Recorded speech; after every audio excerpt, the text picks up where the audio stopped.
just when I thought I said what I needed to say, I thought of some more to say. So,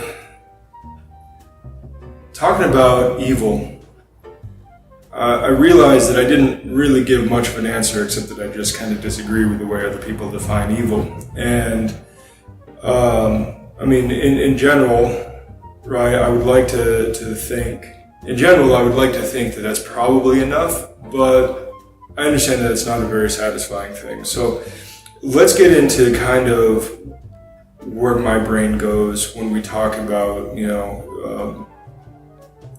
how we define what might be, a moral deficit versus not, right? And this goes back to the concept of cost versus benefit. So when we look at cost and benefit,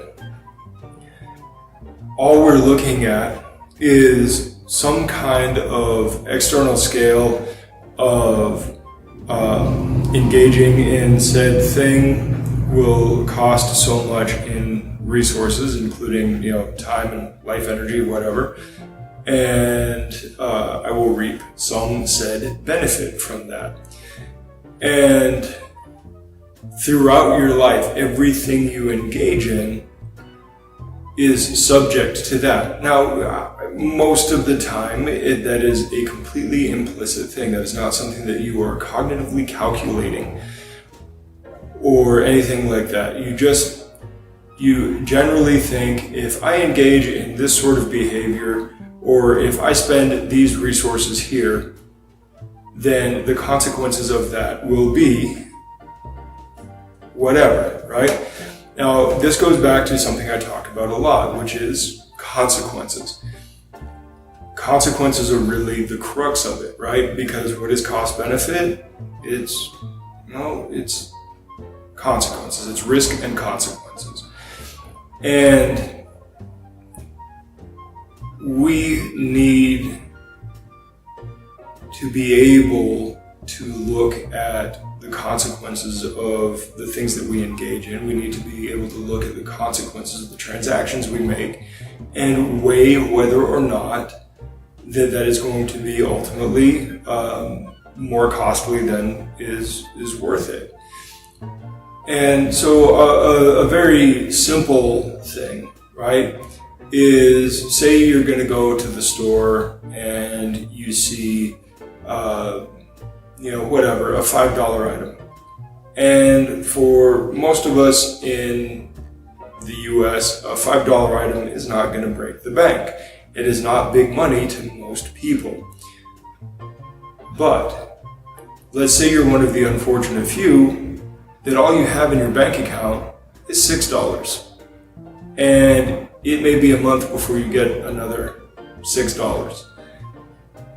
Well, that 5 is a lot more costly now, isn't it? Right? Because it's a problem of scale. It's a problem of resources in reserve, as much as it is the over cost. And then on top of that, right? Even if we extend that circumstance out, right, where you're dealing on a larger scale with higher priced things. Let's say you forgot that you had your electric bill due, and you went ahead and bought an expensive thing, or something that you thought was moderately expensive but was in your budget, and you just forgot that bill was due. Maybe you thought you already paid it. We've all been there, right? Next thing you know, your electricity is being shut off because you didn't pay your bill. Well, now granted, right, at least in the US, most of us have, deal with companies that have safeguards and they won't just immediately shut your power off. But it can happen. And so then the consequence was no longer just you drained your bank account. The consequence is also now it is affecting your lifestyle. It is affecting your ability to be able to carry out your daily activities, and maybe you need that electricity on to carry out those daily activities, and that cascades into the next thing.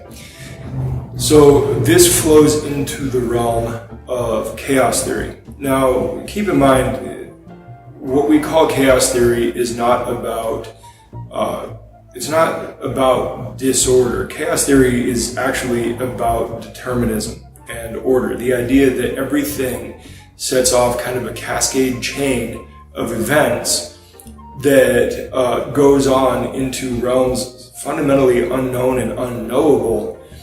And all of these things stack up. I mean, it is a very deterministic outlook. And people much smarter than me have argued basically in favor of a deterministic outlook, and I tend to agree with them, and I have not found compelling evidence to disagree with them.